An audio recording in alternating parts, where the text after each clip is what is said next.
broadcast network, Afterbuzz TV.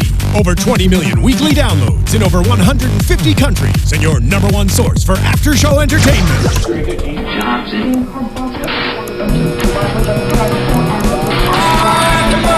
Afterbuzz TV, the destination for TV superfans. Producing aftershows for over 300 of your favorite TV shows. Interviewing celebrities and showrunners. And bringing you behind-the-scenes exclusives. All thanks to E! Entertainment's Maria Menounos, producer Kevin Undergaro, and internet leader Akamai.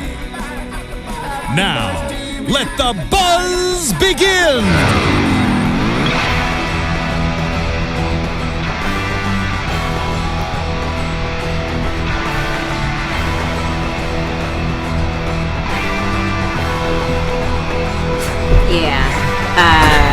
Hi. Hey guys! Thank you for tuning into the Afterbuzz TV Doctor Who After Show.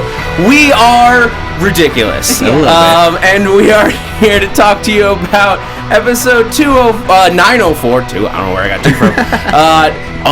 from. Before the Flood. Yes. Before the Flood. Ooh. And we have to, let's introduce ourselves first. Guys, I'm your host, Zach Wilson, back again this week. Joining me for the panel for this wonderful episode, Tauri Miller. Hey guys, I'm Tauri J. Miller. You can find me on Twitter at Tauri J. It's TAURIJAY. And here joining us this week. Hi, I'm Adrian Snow. You can follow me on Twitter and Instagram at Miss Adrian Snow, MSADRIANSNOW as well. All right, Yell Teagle couldn't join us tonight. She's only just enjoying herself at New York Comic Con, don't feel too bad for her. But follow her along at Yell Teagle on Twitter for all those updates that she's just giving out. Yeah, it's YAELTYGIEL at Yell Teagle. You know exactly how she says it. I think we have to address what we like. Let's address the opening just because I think it has to be done. Yes. We opened on this. I guess we'll discuss the. Let's just talk about the music. Yeah. The guitar comes back. Yes. It's like a staple now. Murray Gold recorded. The Doctor Who composer. He does most of the music for Doctor Who, and he did this ridiculous rock anthem version of it, which obviously we enjoyed. Yes. Hope it stays. Did you guys think it was fun? Yeah, I really enjoyed it. It was a nice little riff off of like the normal Doctor Who theme, and it kind of gives Peter Capaldi his own flair that's separate from everyone else, which is kind of nice to see. Yeah. It hit all the right chords, one could say. Puns. Ha-ha! It's what I do. It's who go. I am. But no, I really enjoyed it. I even wrote on my notes, F yeah, guitar riff! Because I need it in my life. I hope it stays. I hope it's there forever. Yeah. It's good. And there was a little hidden bit of trivia that I missed, but somebody who filled me in about, was on the amp. It had a little sticker from Magpie Electronics or Magpie Electricals rather. Okay. Which is from the Tennant episode, The Idiot's Lantern. Oh. Where the TVs are stealing faces. Mm-hmm. That was Magpie Electricals. Oh, nice. The shop. That's a cute little Easter egg. A little nod. It was also in, apparently there was another reference to it in on Starship UK, in The Beast Below. Okay. So it's just like an electronic supplier for all, through all space and time. Yeah. That little electronic shop has lasted over 150 years. Right? To make it to 2119. Yeah. Or I guess 100 years. Whatever. I mean, nobody's counting. Yeah. Circuit City lasted a while, right, guys? I think Radio Shack has lasted longer, actually. That's true, yes. Stands the test of time. It's got one more year in it. But this episode, let's talk about the actual episode. Yes. It's the second part of the second two-part of the season. What did you guys think of just what's your overall reaction? Oh, me? I think you're our guest. It's interesting that they've started with two two-parters. I don't think I've ever seen them do that before. In terms of the story, it's kind of like a nice little throwback to, oh my gosh, oh no. Davies? To Davies, and to also the Matt Smith, why is my brain burning on this? Where you find out about how Amy is not actually Amy. That she's, yes. It's kind of like a throwback to that kind of two-parter as well, of like having the kind of bottle episode of like the meeting the group of people and getting their dynamic. So that's been nice. I am also kind of looking for the overarching arc to kind of play in, and that kind of was hinted at a little bit, I think, with the Minister of War. Right. So I'm kind of always looking for those little seeds to be planted. But overall, I enjoyed it. Yeah. Yeah. I thought it was a decent. Part 2. I was a little upset at the end of part 1, mostly because they have gotten in a pattern in this season so far where, as a cliffhanger, they will kill a main character and be like, ho ho ho, main character's dead. Let's see how they get out of this one. And so I was a little embittered by that. And then I came back to this one, and it was fun. I really liked the characters. I really liked the underlying like messages that were going through. And I also loved that Zach was right. Oh yeah, I was gonna save it, but yeah, called it. About the doctor being in the cryostasis tube. Yeah. I mean, it worked. Like the whole circular for me, this episode had a lot of strong points. I thought it was a good conclusion to the two-parter. There were they hit some themes that I just didn't quite connect with how they presented them, and we'll get into that later, but stuff like the bootstrap paradox. Oh, see, I love the fact that they introduced a bootstrap paradox. Well, I have mixed feelings about it, and this is a longer discussion that we'll get into. Okay. But before that, I want to go through like the story of the episode and like what we thought of all of that. So let's start with the big fish in the room, if you will, the Fisher King. Yes. Yeah.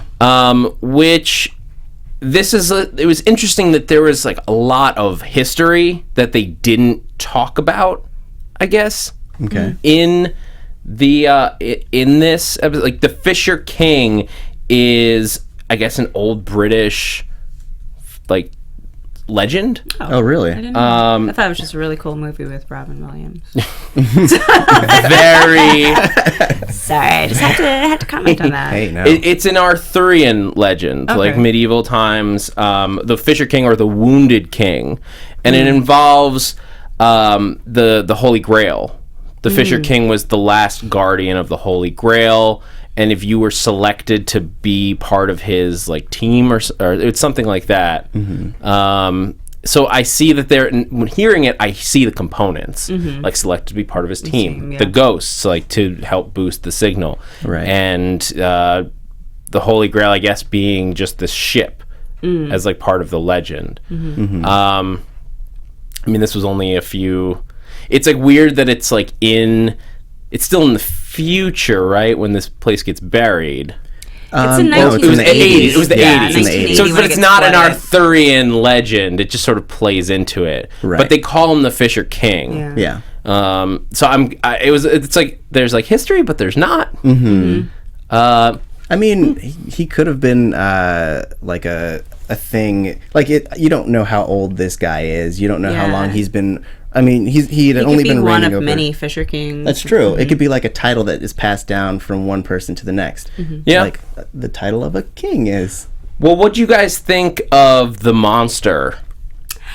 I admit the anticipation of him was much scarier than when I actually got to see him full view. Yeah. And I don't often get afraid watching Doctor Who, but when I was sitting and watching it in my apartment, it's kind of like, I'm kind of unnerved right now. Also, because I just find ghosts to be creepy. But overall, just like he was not as scary or as, I guess, impactful as his ghosts were. Like, I felt like the ghosts were a lot more threatening. Interesting. I actually thought the opposite, in that like the ghosts I felt were relatively benign, but then I felt like this guy he had a very big presence about him.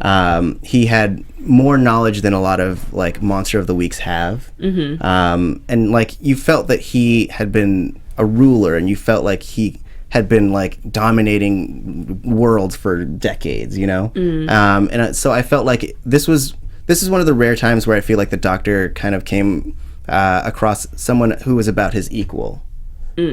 At least in terms of like presence. I don't know. I feel like anyone who takes over the Tivoli are kind of like cowards in and of themselves. Like these are the people that you want to conquer. Well, so they might not have been the only people they conquered. They're like maybe the last. Maybe they just got really tired. Yeah, they're like, we just conquered a race of like a warrior race. Yeah. Like we still need to conquer someone today. You tell me when you conquered the Centaurans. When you do that, then we can talk. But you're just conquering the Tivoli. I don't really care. It's like their vacation colony, you know? Yeah. It's like, who cares? Like, so you conquered people who want to be conquered. This was the creepiest Tivolian. Like the last time the last time we dealt with them the was elevator. It was the god the god complex. The hotel that was Yeah. And he was just sort of sketchy. Like he was like kind of like a weasel. He was a weasel. He was like getting in trouble. This guy had some like, I wish Yale was here, because like that moment where what did he was like, I have a selection of items that you can use to oppress me. Right, that was a little kinky. Whoa, guy. Whoa. Yeah, that was great. I loved that character. I wish he would stay around, but he's dead. But he's dead. I mean, yeah. Well, it's time travel. He can make That's a true. reappearance. Oh man, so excited. Weird little Undertaker Tivolian with an oppression fetish. Yeah. Well, don't they all? Isn't that like a characteristic of being Tivolian? Is that you like to be oppressed? So I would imagine.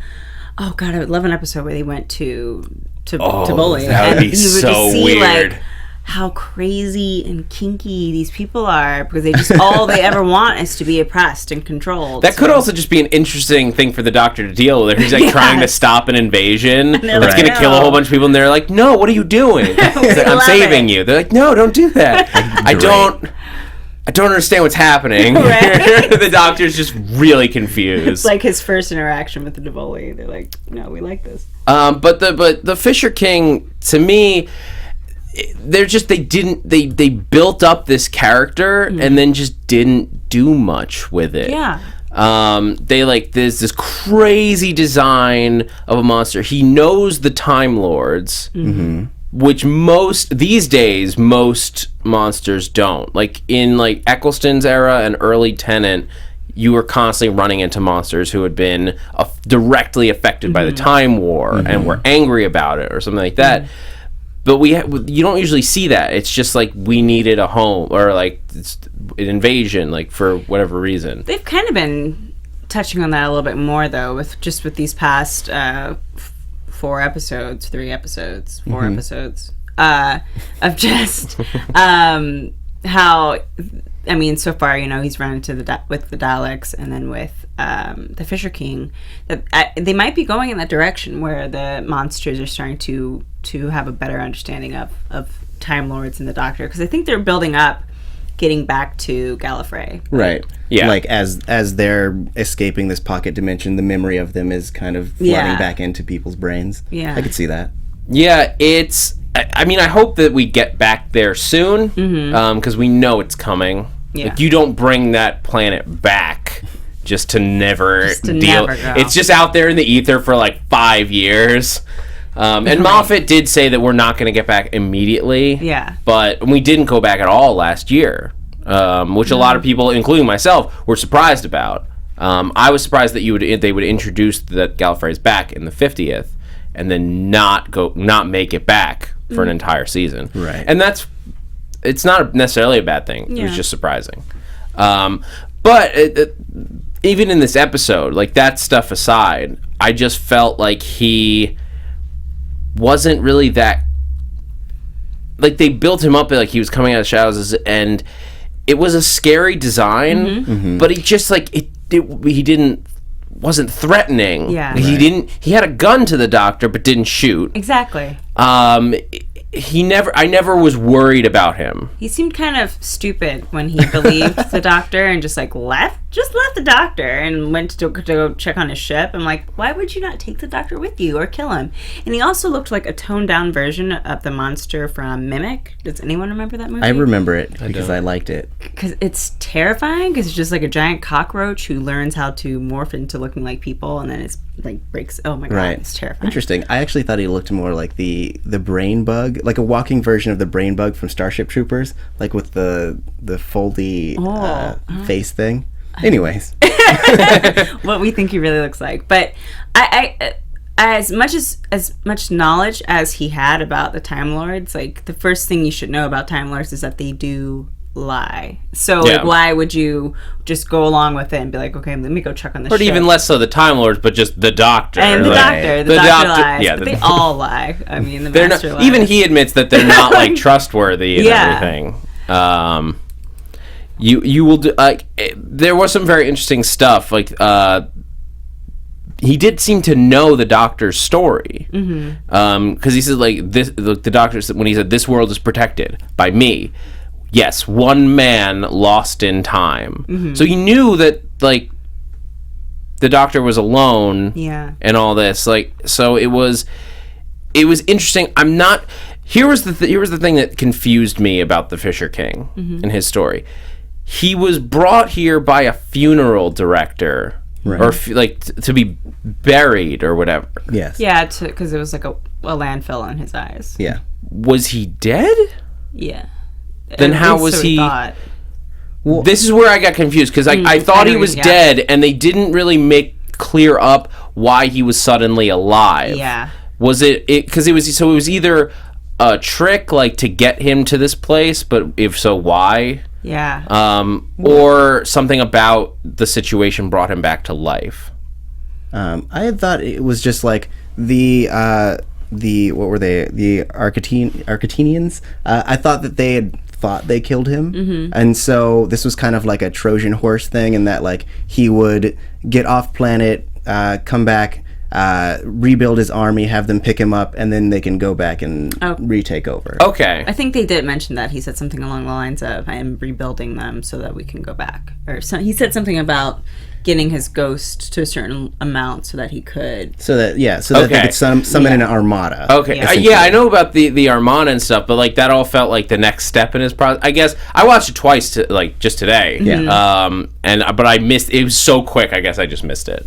Yeah, he mentioned it, I think, briefly when talking to the Doctor, and then I watched the first half when I got here just to kind of see because sometimes without closed captioning I don't understand what's happening, but it's a lot of terms. So I was like, wait, I missed this, but they didn't really touch on how quickly, why it was he could come back to life so quickly and why he chose to do it in that moment. Maybe it was because they were all there and he felt like, okay, well, there's enough people for me to kill. I don't know. Gotcha. Yeah. Get his ghost. Yeah, I mean, he does make an interesting point. How many ghosts can you get out of a Time Lord? If you just kept killing the Doctor with this thing, regenerating. would the ghost just not work because of the regeneration? I mean, this is a question that just does not need an answer, but it's still fun to ask. Yeah. Would you have 12 ghosts, or would he just keep not dying, so you'd only get one ghost after you get through all 12 regenerations? I think you'd only get one. I mean, it depends on how you view regeneration. Yeah. Since every Doctor is slightly different, could you imagine that each of his generation is another soul?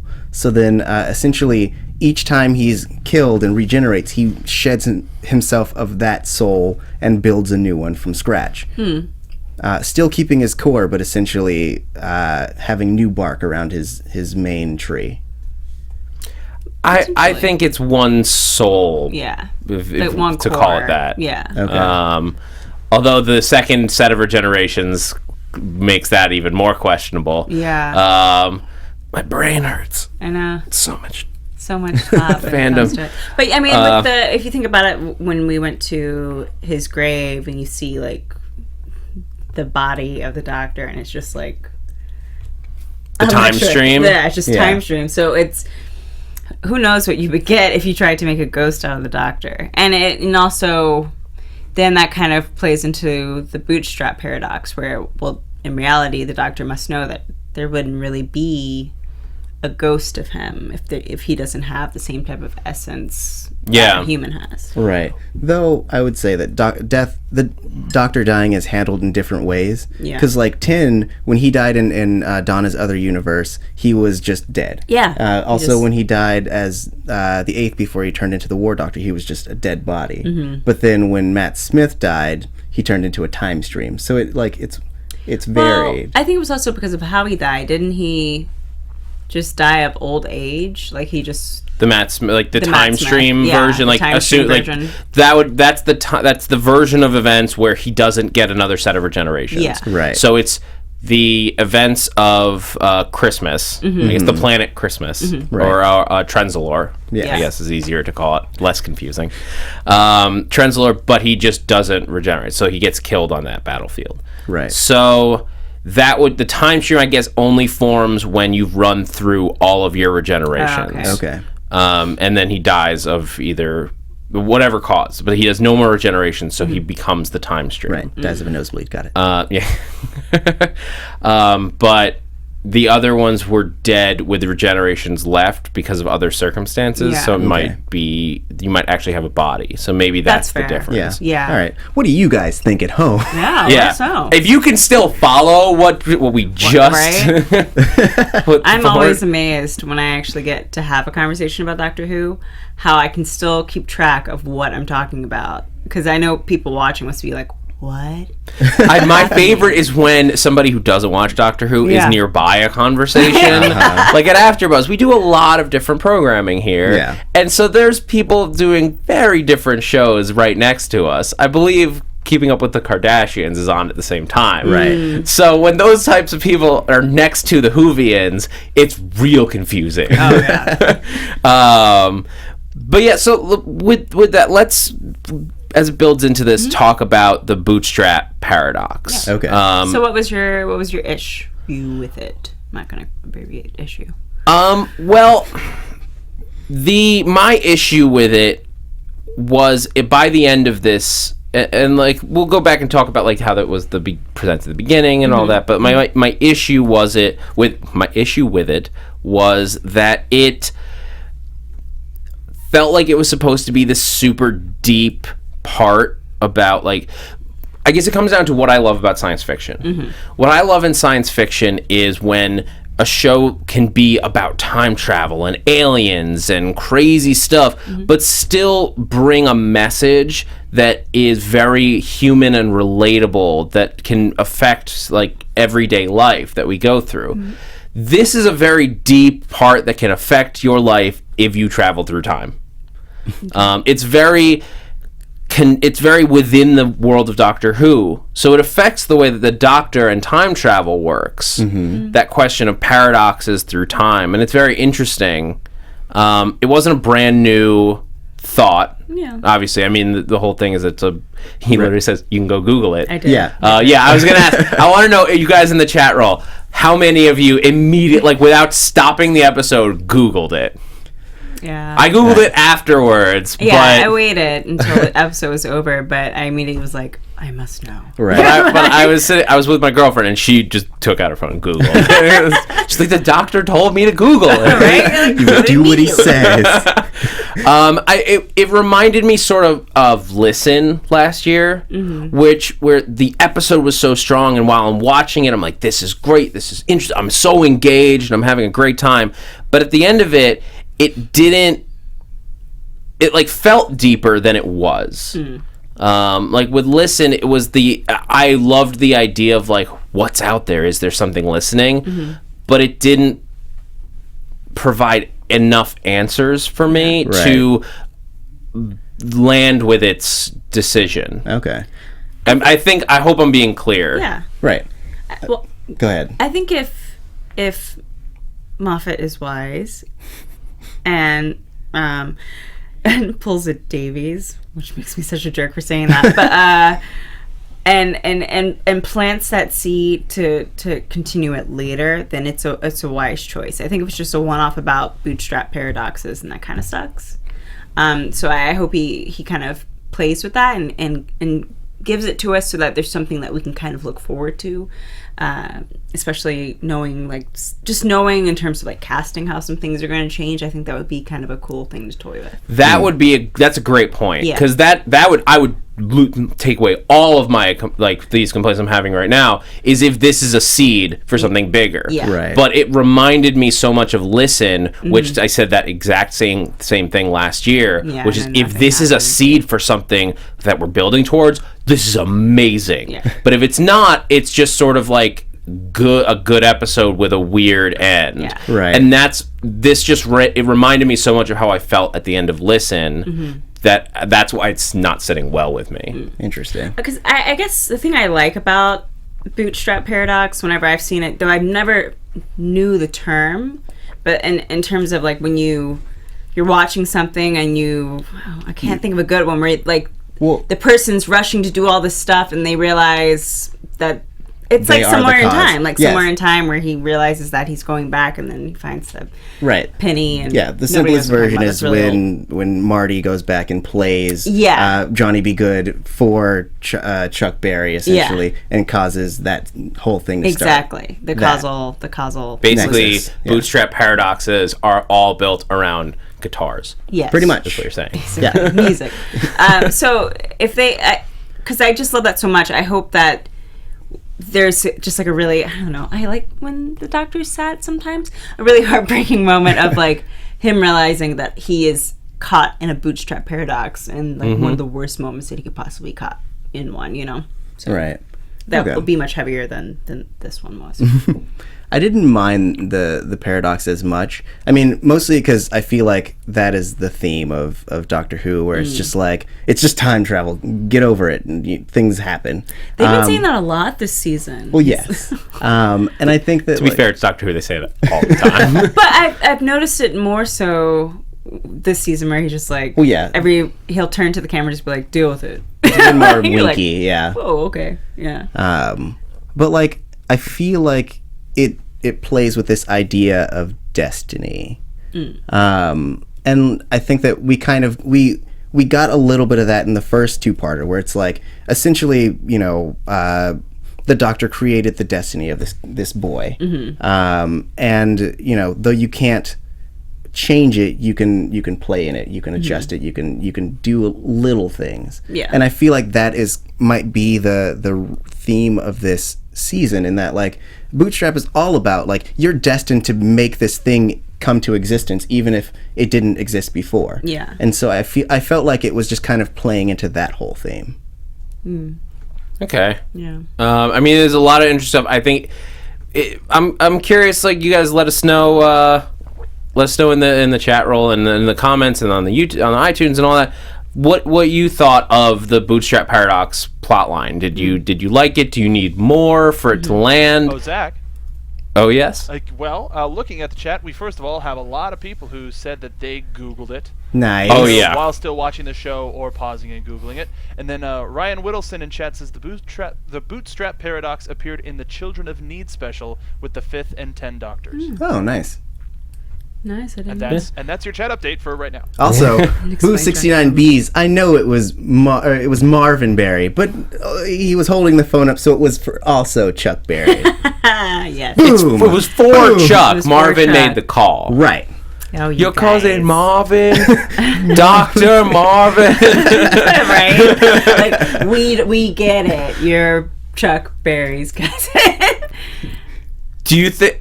Sorry, this is just off the top of my head, but like, could we get like? Could we get like a Michael J. Fox like cameo in that Doctor Who episode? That would be great. Especially for the 30th anniversary. For Back doesn't to the have to Future. play Marty McFly. Like, that would almost be too much. Yeah. But just to get them in the same room. Yeah. I think you're more likely to, just by what they've been referencing the past 2 episodes, you're more likely to get a Bill and Ted cameo They have enough, they have yeah. been sort of leaning on that. than a Marty. I would love a Back to the Future cameo. You can. I haven't gotten the game yet, but I will because the Doctor Who part doesn't come out for a few weeks. Right. But Lego Dimensions, you can just do that. You can just have Doc Brown and the Doctor going on adventures. What? That would be great. Yes. Yeah, I it's gonna love blow that. my mind. I'm just. Oh. If they could get Christopher Lloyd to come back as the Doctor, or as Doc, to meet the Oh my Doctor. God, Christopher Lloyd and the Doctor. Right. Christopher Lloyd would be the Doctor, like Yeah. in an American alternate reality. Right. then Rick and Anyway, Morty show up. back on topic. What did you guys think of the opening where he introduces the bootstrap paradox? Mm-hmm. I don't think we've seen this in any of modern Who, Where he looks where directly at he is he seems to directly address the camera. Yeah. like he looks down lens. Mm-hmm. He Right. spikes the lens 100%. Yeah. I mean, I felt like it was just them. They're like, this is our thesis statement, so you understand what's going to happen in this episode, and we're basically setting it up so the rest of it can knock it down.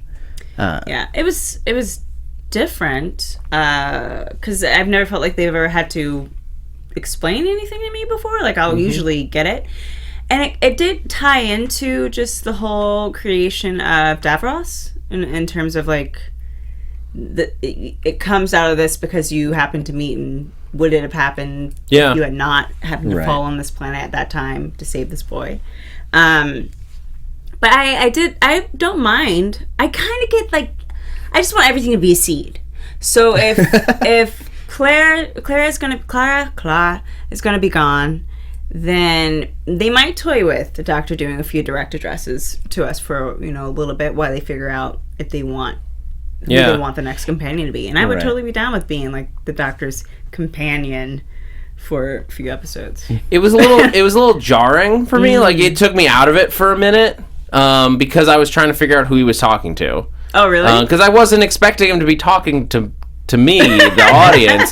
Like it reminded me a little bit of very, very early Doctor Who, where it was very much an educational program. Right. So there were times where they like don't necessarily address the camera, but sort of like lean into the fact that you're explaining things more for the kids watching. Yeah. I don't know. It just felt. It was cool. I just don't want them to lean on it, like go back to it anytime soon, because it was it's not what I'm like looking for. Yeah. And maybe it was also that it was that explanation early on that sort of threw me towards the end.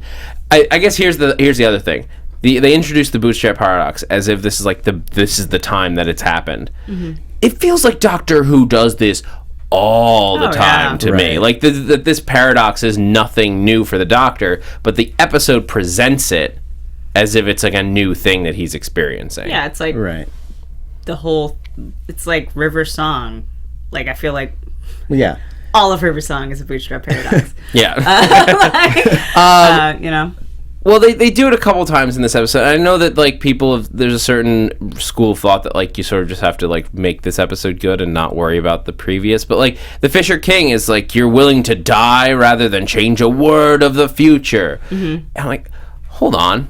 The Doctor changes the future all the time. every week. One, because just by being there, he's affecting it. Right. But also like, look at the 50th. As like the biggest example. He went directly into his time stream Yeah. and changed what he did. Yeah. Well, sometimes I just have to kind of go, I'm gonna ignore that and just keep on Yeah. but because they used to talk about it a lot more, at least during the Russell T Davies years, about how he was very concerned about changing creating any type of paradox. I don't know Right. how many times I heard Christopher Eccleston as a ninth Doctor say, no, a paradox will be created. We can't create a paradox. I don't want to create a paradox. So I don't know if there are going to be some long-term ramifications for eventually start to show up for the Doctor, because he's become like a little bit willy-nilly with Stephen Moffat. I will. Moffat is a little bit more fast and loose with it. Yeah. Davies, like, you had to rip apart the TARDIS Yeah. to make a paradox last. Yeah. Yeah, I mean, all of the second or the final season with Rose with David Tennant was just about the biggest concern about creating a paradox, and why is there an alternate universe or alternate planet, and so they were really concerned with how that affected the alternate planet and our planet. Whereas I don't think Moffat cares that much. I mean, he did, not to be an apologist or anything, but like, the Doctor did bring up the idea of the paradox when Bennett was trying to save O'Donnell.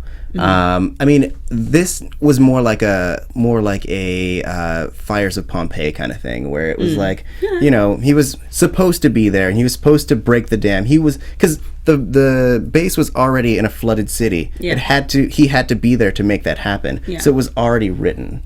So, and Doctor's always like, and he'll say that, where it's like, there are fixed points, and then they're fluctuating. Yeah. Or could you potentially argue that if he hadn't been there, the events would have unfolded at the hand of the Fisher King in one way or another, blowing up the dam and it getting buried. Anyway. That it would have happened, and it did happen.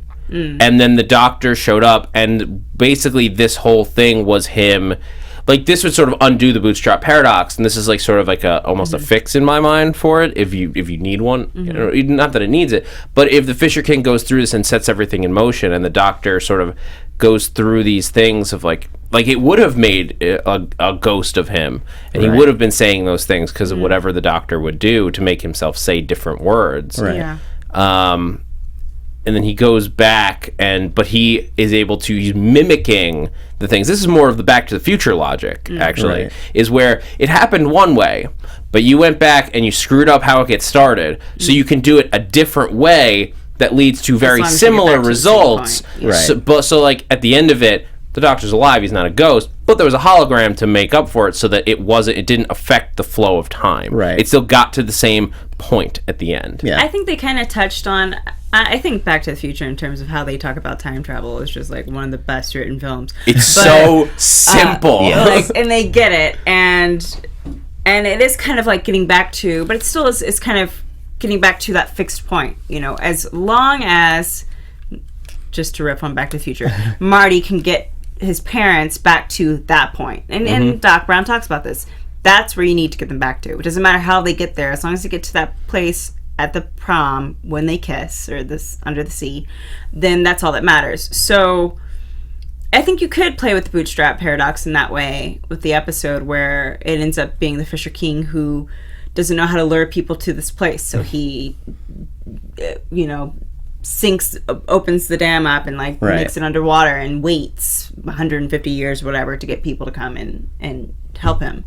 But I don't think they fleshed it out as much, and unfortunately I don't think, well, no, they had 2 hours to do it. Never mind. That's part of that's part of the bootstrap paradox, is that the idea is that in time the whoever created the thing or originally was responsible for the object would have gotten there in time. It's just your introduction of it accelerates that process. And so, like, yes, he could have, like, Fisher King could have been like, all right, I'm going to lure a bunch of people, ruin the dam. That's how he got all his ghosts. And so, like, essentially there could be a darkest timeline, which is overwritten. By the hand of the Doctor, like making it better, but still getting it through the same beats. Which doesn't let him save Bennett and Donnell. Well, hold on. Before we get to those guys, I guess we should address, because people are asking us in the chat roll to address it, the sunglasses. Because the sunglasses are a huge part of how he solves this issue. How do you guys feel about now? Like, we thought, and when they were first introduced, that they were going to be really lightly used. Was sort of what we thought. Very much not. They're being very leaned on a lot. What do you guys think? I mean, I stand where I stood last week, in that, like, I still like them. I feel like they're being used more practically than the screwdriver. Yes, they're being leaned on, but it's like, you know, they had to wait to be connected to the Wi-Fi. Like they were only really used to create the hologram and then also to erase the thoughts from the people's heads. It wasn't like he had waved it around and it fixed all the ghosts and erased the text or anything. So I feel like it's still being used in its most practical sense, not necessarily willy-nilly. I like the screwdriver, but like, and I feel like if he had had the screwdriver, he could have shined it into their eyes. But you know, with that said, I don't mind the sonic sunglasses. It makes sense with the direction with which they're taking Peter Capaldi's Doctor, which is so different from how they first introduced him in the long coat and the button up. So you can definitely tell that he's kind of like, this is kind of how I want to do it. Yeah. And they made it make sense how he would use sonic sunglasses. So I appreciated that. I think Shadrach Del Monte in the chat roll sort of sums up similarly to how I feel. They said, I don't like them, but how he used them here, he couldn't do that with the sonic screwdriver. That's my point. I feel like you could still use the sonic screwdriver, but I understand why you're trying to make sense of the sunglasses. I'll take it for now. Just get rid of it soon. But I guess my issue with it now is like, I like the sunglasses. Like, that's fun. That's different. I like different. Different is good. Yeah.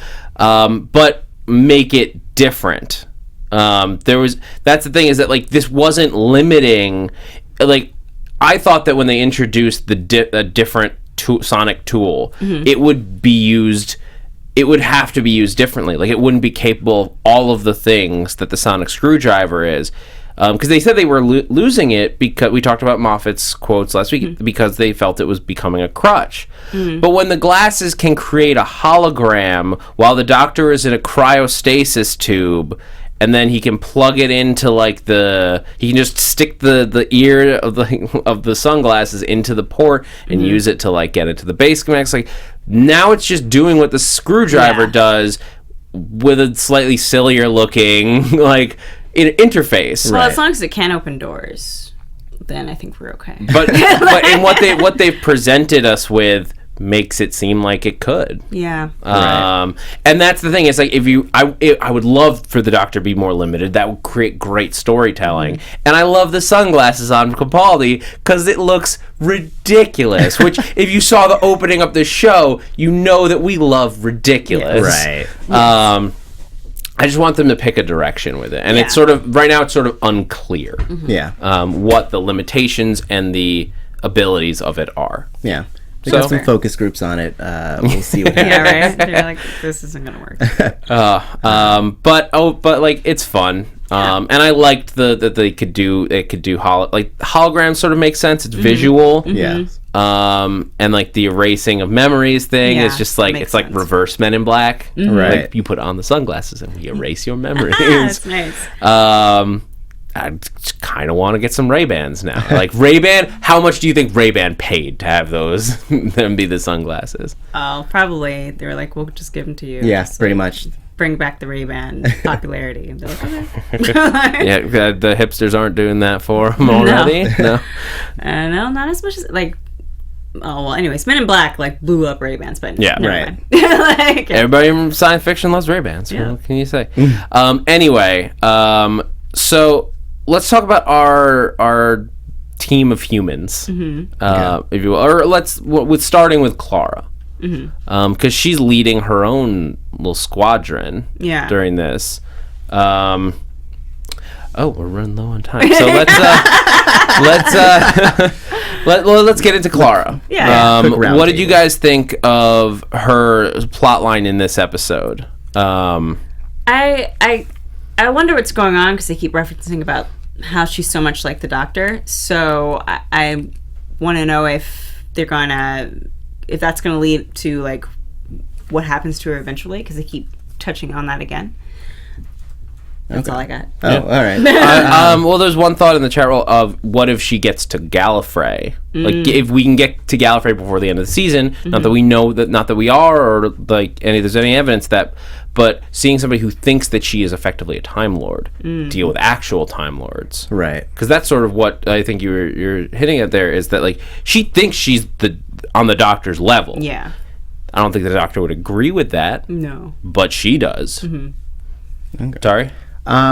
I view Clara. So here's the thing about raising kids is that like they're a reflection of you. They're your best and worst qualities, and I feel like that is what Clara is being right now. She is like this child who is tagging along with her dad or her grandpa, and she's taking on all these I guess characteristics that aren't great for a regular person to have, and it's getting her to a point where she will never be able to go back to a regular life. And I think that this is something that is kind of being touched on in that like the Doctor not necessarily ruins people, but like I mean he definitely changes them forever in a way that makes them basically incompatible with anyone who's not the Doctor. Yeah. Yeah, I mean, You can never go back. How can you live a normal life, more or less, when when you've seen it all? Like, and she says to Bennett at one point, like, you can, like, after, because he loses O'Donnell, we sort of had the dual romances playing out in this episode. Anyways. Right. We had not what's her name? Cass and Bennett? No, O'Donnell and... O'Donnell is our replacement for... Osgood. Osgood, thank you. Not because O'Donnell is basically not Osgood. Not Osgood, as we would say. That's fair. That's fair. It's good. I'll give it to you.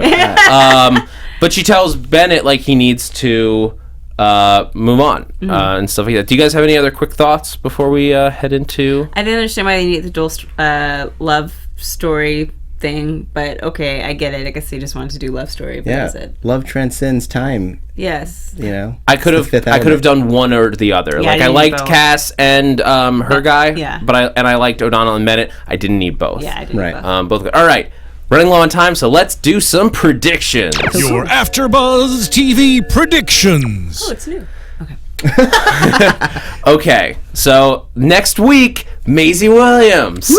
That's the big thing everyone's talking about. Apparently, Maisie Williams is not allowed to wear modern clothing on television. Right? I was like, oh, it's like Game of Thrones. She's appearing in the Vikings episode. I got really excited. I was like, Vikings. Oh, this is gonna be great. And then I was like, oh wait, Maisie Williams. That's ridiculous. Poor girl. Like, can't we put her in 21st century? All right. What are you guys thinking for next week? Or the future at all? Yeah. I think that she's going to be just a regular townsgirl, which is sad because we wanted her to be a Time Lord. I think that she's going to be a saucy minx, and it's going to be real fun.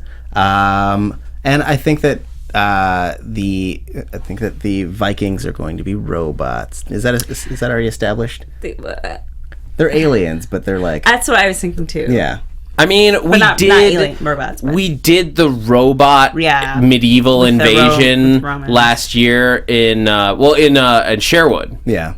We had like medieval times being invaded by robots. And then we did it also in series 5 with Rory. Right. And all the because they were robots too. Yes. They were plastic. They were the plastic. Yeah. Which but it would just be like a season later. Yeah. Like I could do 3 seasons and like you do something sort of similar, but like literally the next year you do like another robot invasion. I think it would be cool if the Vikings were just like that ended up being like a planet of Vikings. So it's like Bizarro Earth where Vikings took over everything and that would be really everything cool. just kept going that way. Yeah. Well, whatever is under those crazy like BioShock style like helmets, they are called the deadliest warrior race in the galaxy. One of them, as the Doctor points out, because there's a lot. You got the Sontarans, you got the Jadoon. You know, they reminded me a little bit of the shape of the Jadoon. I think it's going to be about whatever those. I missed what they were called in the preview, but them and the Vikings as the Vikings were very much the top warrior of their time, right? And for them to come up against, and it's called the the girl who died. So I would predict way early Maisie Williams is gonna die, but that she'll come back because in the previews she recognized the Doctor, and I'm still trying to figure out why. Yeah, the girl. Well, it's the girl who died, and then it was the girl who died, and then the sequel is the woman who lived. Maybe she's an old companion that we never touched on, our future companion. Or that like preview could just be because she's real sassy in this week's next week's preview. So it could just be like they encounter each other, and then he's like, "I'm gonna meet you in the castle," and then she's like, "What took you so long, old man?" Like simple. Oh yeah. Okay. So it's just like from episode 6. Right. That's fair. That would be such a tease.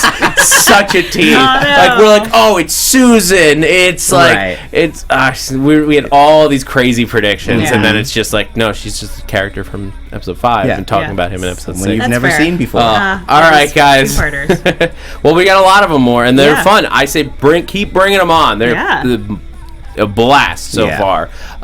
Thank you guys so much for joining us for the Doctor Who After Show at AfterBuzz TV. Until next week, Tauri Miller, where can the people keep up with you? I'm Tauri J. Miller. You can find me on Twitter at TauriJ. It's Taurijay. You can also find me on the Flash panel on Tuesdays at 9 and the Arrow panel on Wednesdays at 10. All right, I'm Adrian Snow. You can follow me on Twitter and Instagram at Miss Adrian Snow. You can also catch me filling in for Tauri 2 Wednesdays from now on the air. It's going to be awesome. And you guys can follow me on Twitter at @ZachWilson, ThatzachWilson, and a whole bunch of shows here at AfterBuzz, including The Muppets, well, we're on Doctor Who right now, Agents of S.H.I.E.L.D., Sleepy Hollow. Guys, I'm Zach Wilson, and thanks for geeking out with us. From executive producers Maria Menounos, Kevin Undergaro, Phil Svitek, and the entire AfterBuzz TV staff, we would like to thank you for listening to the AfterBuzz TV network. To watch or listen to other after shows and post comments or questions, be sure to visit AfterBuzzTV.com.